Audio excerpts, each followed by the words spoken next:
ওই গাড়ি না চালাইলেও এরকম করে তেল লড়কাই দেয় না মামা, মাপ চাই।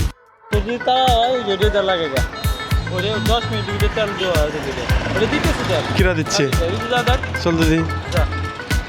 আরে মাটা নাই তো দাদা আসলো আমার সাথে, দাদা সিরিয়াল দিয়ে পাতলা টাকা দেখ না ই কর না। আমি চলে আইছি শিরোনে, ওকে ভাই মহিলা কলেজের আনে আসেন, আমি তো এই সময় নাই অনে। হ্যাঁ ফোন দিয়েছিলাম, ওকে মহিলা কলেজের আনে চল তোর না ই করে দুইটা আনি আসে না। আর এই বড় ইসে দিচ্ছে কাদের মামি কিরা দেয়, আমি তেল নেবো না, আমি মাপ চাই, লাইনে লাগাইছি তাই 500 করে দিচ্ছি না, মাপ চাই ভাই, আমি তেল নেবো না। জিরো একদম না, আমি তেল নেবই না। তেল গুষ্টি যদি গাড়ি মারি ওয়াশ করে আমি এখন থুয়ে দেবো রুমে।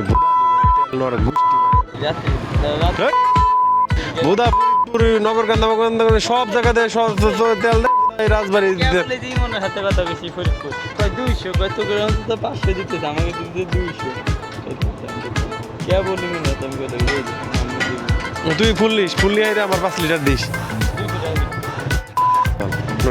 এই আশায় আমার লস মার।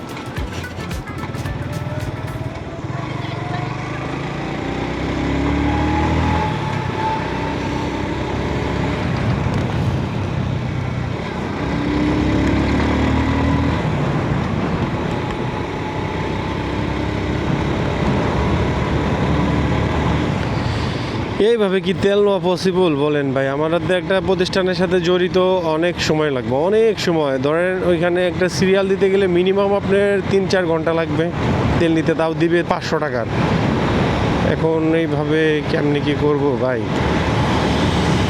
মাথায় তো ঢুকে না যে কি করা যায় এখানে। এই যে তেল নিতে আইছি, এই যে 6 কিলো এই মানে এই করে তেল পুরাই আসছে, 6 কিলোর বেশি হয়েছে। বাজার থেকে 6 কিলোই হবে এই পাম্প, আসা যাওয়ার আপনার আপ ডাউন 6 কিলো। এইটাই আমার লস। আমি বাসায় যাইতাম আসতাম।